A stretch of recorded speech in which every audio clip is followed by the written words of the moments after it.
الحمد لله رب العالمين والصلاة والسلام على خاتم الأنبياء والمرسلين وعلى آله وأصحابه أجمعين ومن تبعهم بإحسان إلى يوم الدين. أما بعد فأعوذ بالله من الشيطان الرجيم. بسم الله الرحمن الرحيم. وقل جاء الحق وزهق الباطل إن الباطل كان زهوقا. صدق الله العظيم. عزیزانو، زمان ددن درس عنوان دی کمونستان او سیکولر خلقیان پرچمیان کمونستان. دا چې څونه خلق دي د دوی یو څو وضاحت کو نن زمانه سره او نن ورځ سره موږ د دې تطبیق تاسو ته بیانو چې تاسو ته پته ولګي دا کم خلق دي چې زمنګ په معاشره کې موجود دي او دوی دا چیزونه خوخه د سیکولر خلق دي. مسلمانانو دا بیان اوري دا مخ کې شیر کوي د دې لپاره چې تاسو ته پیژنګلو وشي، اسانتیا وشي، چې د ایمان حفاظت مو شي. نن د سوشل میډیا جنگ دی، سوشل میډیا باندې ځان خبر کوي دا سیکولر خلق، دا خلقین پرچمین کمونستان وردا تاسو ایمانونه خرابوي. تاسو ته قوم پرستی درچې مهته، تاسو ته وطن پرستی مهته درچې. خدا خبر یاد ساتي علماء کرام د دې خلاف تاسو ته بیانونه کوي چې ګوره دا خلک وپیژني او د خپل ایمان حفاظت وکړي. دا یو شل 25 وجوهات موږ ذکر کړی دي په خپل کتاب رد الالحاد کې. هغه تاسو ته مختصر تور باندې بیانوم چې سیکولر څوک خلک دي. دوی ګوره په زړونو کې ملحدین دي، دوی په خله باندې د مسلمانانو د وجه نه اکثر پکې دوی ملحدین دي او چې په کم په جبه باندې د ایمان داوا کوي نو بیا دوی وايي مذهب جدا سیز دی او دنیا جدا سیز دی. اول نه خیسه ده دوی وایي چې مذهب جدا سیز دی او دنیا جدا سیز دی. دویم نمبر دوی د هم جنس پرستی قائل دي او د دوی د لپاره دوی قانونونه جوړ کړی دي. دغه شان د کې دریم نمبر دوی وایي چې دین ته په سیاسی امور کې هیڅ سم ورکوي. دا زمنګ د زمانه او زمنګ په د علاقو کې چې دا کم سیکولر دي دوی سوې دا کمونستان دي دوی وایي دین ته په د سیاسی امور کې هیڅ سم ورکوي. بس دین جدا سیز دی او حکومت جدا سیز دی، خلافت جدا سیز دی، بس دین به جدا وي او سیاست بس دی کې د مولا کار نشته. سلورم نمبر د دین په امورو کې په دینی امورو کې عقل ته دوی څه کوي ترجیح ورکوي په نقل باندې. حالکه دا خبره یاد ساتي دین زمنګ په نقل راغلی دی، د وحی په ذریعہ راغلی دی. موږ ته اوس زمنګ د عقل دون نه دی، دا زمنګ عقل دنیاوی عقل دی. بعض زمنګ د شریعت خبره ماورای عقل دی. نو ماورای عقل خبره په دې عقل کې نه تل لګيږي. لکه یو تلوي پیمانه وي، د سونار خپل پیمانه وي او د وسپنه تلی والا خپل څوک چې وسپنه تلی دا غي خپل پیمانه وي، څوک چې موټر ډک کی د سيزونو نه هغه خپل پیمانه وي. اوس یو په بل باندې ناراضي. د قشانته کې د عقل پیمانه په دین باندې تنش چلولې. نو دوی څه کوي؟ دوی دینی امور ته عقل باندې د عقل ته ترجیح ورکوي په نقل باندې. پنځم نمبر دوی دا چې عقیده لري چې دوی وایي چې دا دین چې دا د دنیا دین او دنیا د دې د تمدن نه دی برابر. دوی وایي اسلام خلک په غفلت کې اچوي، اسلام خلک په غفلت کې اچوي نعوذ بالله. دوی وایي دا کومه ترقی چې من کړی ده د سیکولریزم د برکت ده. نو دا خبره د دوی غلطه ده. شپږم نمبر د دوی په نس اخلاق صرف د ازادۍ مساوات او ترقی پورې محدود دي. نن دا مونږ وایو یاره مونږ دا حاصل کړو مونږ دا حاصل کړو. دوی صرف هم دغه خبرې کوي. وم نمبر دوی په مذهب باندې اعتراض کوي چې مذهب د ترقی د لپاره خنډ دی، مذهب د ترقی د لپاره خنډ جوړ شوی دی. اتم نمبر په تعلیمي ادارو کې دوی د یورپ تقلید کوي، لکه د موسیقي، اداکارۍ او د هنرمندۍ غوښتونکي وي. لکه زمونږ په معاشره کې تاسو وینئ ټنګ ټکور ته دوی وایي دا د روح غذا ده. او دغه شان ته کې نهم نمبر د یورپي طرز او معاشري په شان باندې سینماګانو او د یورپي طرز او فکری مرکزونو جوړولو څه کوي کوشش کوي. دوی وایي چې را منګلم د څه پکار دی لکه بل یو سیاسي مشر سوی هغه نو مې بخله باندې راغسل منګلا مناسب نخ کاری دی میلو چې د منګو وایو هغه وای راځي دا د پښتنو کلچر دی، د پښتنو کلچر خو الحمدلله موږ چې کله نه ایمان راوړی دی موږ مؤمنان پاتې شوي د الله په فضل سره. اس کله موسیقي دا سندره دا ډمټو دا د روح غذا نه ده، دوی ورته وای دا د روح غذا ده. نو دوی د یورپي طرز په شان دغه معاشره جوړول غواړي. لسم نمبر دوی د یورپ د معاشره په شان دغه ژوند تیروي، د مذهب اس پابندی نه کوي. دا سیکولر خلک چې زونه دي کمونستان خلکان پرچمندې د مون نه د موس پروا کوي، نه د روزي پروا کوي، نه د شریعت د یو حکم پروا نه کوي. او یو لسم نمبر دوی ځان ته خيار وي، دوی ځان ته د خيارتوب نسبت کوي او موږ ته څوک چې قال الله او قال الرسول پويږي دوی موږ ته د جهالت نسبت کوي. هغه بجګر مولوی صاحب د لوبه هغه په ویل کنه وای دا چې کېری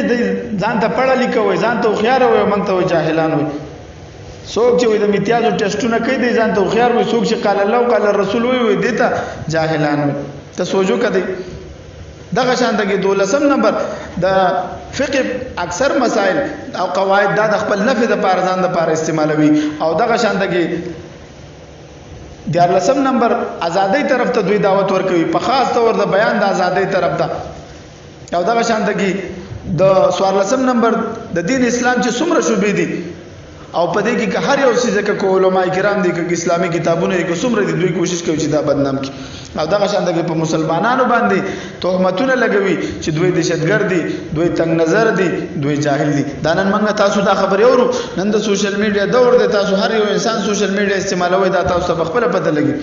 او دغه شان دغه ولسم نمبر همیشه د یورپ د فائدې د پاره کار کوي اگر کده مذهب سپکاوي وي پکې ولی د همیشه دا غواړي چې د یورپ معاشره دلته قائم شي د مغرب او د غرب معاشره زمنګ په پښتمنګ د مسلمانانو په ژوند کې راولي د دوی د پاره دوی تبلیغات کوي په اسلام باندې مختلف اعتراضات کوي او دغه شان دغه د یورپ د پاره دغه شان دغه د غوي د فائدې د پاره د دا لګي دي او دغه شان دغه دینی مراکز چې سامره دي دینی مراکز د دوی د بدنامولو کوشش کوي دینی مرکزونو باندې دوی اعتراضات کوي په مدارس باندې اعتراضات کوي په مسجدونو باندې دا خو تاسو مونږ وینو الحمدلله اوس خدای الله فضل له د امارت اسلامي حکومت د خیره بیا د افغانستان په خوره باندې الله رب العزت قائم کو شل کاله پس دا زمنګ د ټولو افغانانو او د ټولو مسلمانانو سر لوړی دا چې داسې یو کافر داسې یو ناول ملک ته داسې شکست ورکو چې ځان ته د خدای دعوه کوله نعوذ بالله دی به صدر بوش به ویل وي زه طالبان هغه ځنه هټ کوم چې پته به مرتن لګي وای زه طالبانو سره خبرې کوم نن الحمدلله دوی خلکو لزاری کوي چې راشه دوی موږ سره خبرې نه کوي د الله په فضل سره په سلیریش کې ټوکی دي ټول هواد دي د الله په فضل سره ونیو د دوی بل نه غدا ده دوی به همیشه د کفارو سره دوستی کوي د کفارو سره به صلح کوي او دوی سره به تفاهم وختنه به کوي کا پار عربي دا ته سوچوګه نن دوی کافر خوخی نن د څومره تبلیغات کول د امارت اسلامي خلاف د مسلمانانو خلاف د طالبانو د مجاهدینو خلاف د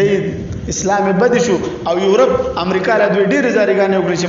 مزه هو الحمدلله الله رب العزت ذلیل کړو تختیدل نو دوی د کفارو سره څه کوي دوستی کوي د مسلمان سره دوی دوستی نه کوي دوی مسلمان ته بسپک نظر ګوري دا دهشتګرد دی دغه دی دا ټول د سیکولریزم خلکو د سیکولریزم کمونستان خلقیان پرچمن چې سونه دي دغه خلک درونو دا او پیژنې د دې ګور یاد ساتي او نن سبا د سوشل میډیا دور د چې ایمان هم زو خراب نه کی تاسو ته قوم پرستی در مخ کې کوي وطن پرستی به در مخ کې کوي ګور په دې قوم پرستی دا د لر پښتون دی او دا د بر پښتون دی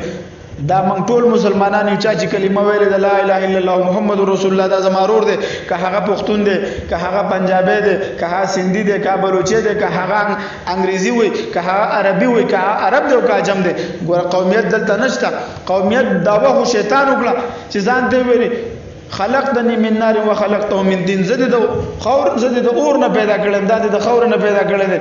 د قومیت اصلي سیکولر دا خو هغه د شیطان تابعدار دي الته شیطان قومیت تلاس واچو د الله د احکاماتو نه انکار وکړ دلته زمنګ د خلک ډېر خوږی ناری تاسو ته وای لر او بر د لر او بر څه شو نن الحمدلله اسلام وګټل او لر او بر پاتې شو الحمدلله منګرونه یو کده لر دی او کده بر دی ټول چې څو کلمه ویل د هغه مسلمانان دي نو دا خبره د یورپ سره دوی د کافرو سره دوستی کوي خو مسلمان سره نه کوي په خوږو خبرو باندې وتاسه کوي دوکه کوي به دا شان د نور لسم نمبر دوی په حجاب بور خنداګانی کوي دوی بسوي یره د زمانه زړې زمانه خلک دي دوی به دا کوشش کوي چې دوی بس اعتراضات وکي د لپاره کانفرنسونه وکي سوشل میډیا استعمال کوي چې دوی سو وکي دا خزا بے پرده کی دا د دې بنیادی هغه بنیاد کې د دوی شامل دي دغه شانته کې سلم نمبر د کفارو سره په هر قسمه دشمنی او ظلم باندې دوی خاموشي اختیاروي ک کافر په مسلمان باندې څومره ظلم وکي امریکا افغانستان دراله څومره ظلمونه وکړو څومره زمونږ مسلمانانو شهیدان کړو د کمونستانو د خلقانو پرچمانو کله احتجاج ونکو تاسو کتلې دي چې دوی کله احتجاج کړي دي دا ولی دا دوی خوخي دا کفار خوخي دا د کفار مرګري دي خو زمنګ په معاشره کې موجود دي دغه شان د کې په شرعي مسائلو کې به علم بحث مناقشه کوي او ځان نه فتواګانې ورکوي دی په سوشل میډیا باندې ناز دي دا مشهور خلک دي یورپ کې ناز دي ال تسفیلم به او دلته ناز دي زمنګ په معاشره کې او په منګ باندې فتواګانې لګوي دا ولی د خپل خواهشاتو لپاره د خپل عقیدې خلاف روان دي او دغه شان د کې مخکینی چې سامره تمدنونه تیر شوی دي فرعونت دي کدا شان د کې د زرتشت او نور څومره چې دوی کوشش کوي چې د آثار قدیمه په ذریعہ سره دوی دا بیا راځوند کی او دوی دا خبرم کوي نعوذ بالله چې دا دین مصیبت ده ځکه انسان د لذتون نه محروم کړي دي او دغه شان د کې دوی دا بل دا خبرم کوي چې ادب افضلیت معیار دا دین نه ده د افضلیت معیار سلیشتم نمبر خبره دوی څه کوي د افضلیت معیار دا دین نه دی بلکې جبه وطن او قوم او انتخاب دی ها کس ته د ټول نو اوچت مقام ور کوي چې څوک وطن د بار ډیر خدمت کوي ک دین کې هغه هر رنگ وي دین ته د ترجیح نه ور کوي قوم ته او وطن ته او دا ورته چا دا ورته التن دا خبره خودلې شوی دی هغه ذهنونو کې دا خبره چولې شوی دلته راوځي نورونو دا تقریبا منګه نورم د دې ذکر کړی دی خدا بیان وکړي دا یو مختصر غونډه کې سشل 50 د دوی هغه دغه موږ تاسو ته ذکر کړل او یو د اخیری خبره پکې کوم د جهاد په ضد باندې هر یو حرب په کار راولي د جهاد ته دوی دهشتګردي وای که یو مسلمان د خپل دفاع د پاره پاسي کې دوی وای د دهشتګردي ده نو دا ټول خبره په دې سیکولر خلکو کې موجود دي نو دا او پیژنې کوشش کوي مرګرو دا درسونه اوري مخکې شیر کوي د دې لپاره چې زمنګ استادو د عقیده او د نظریې سوشي حفاظت وشي واخر دعوانا الحمد لله رب العالمين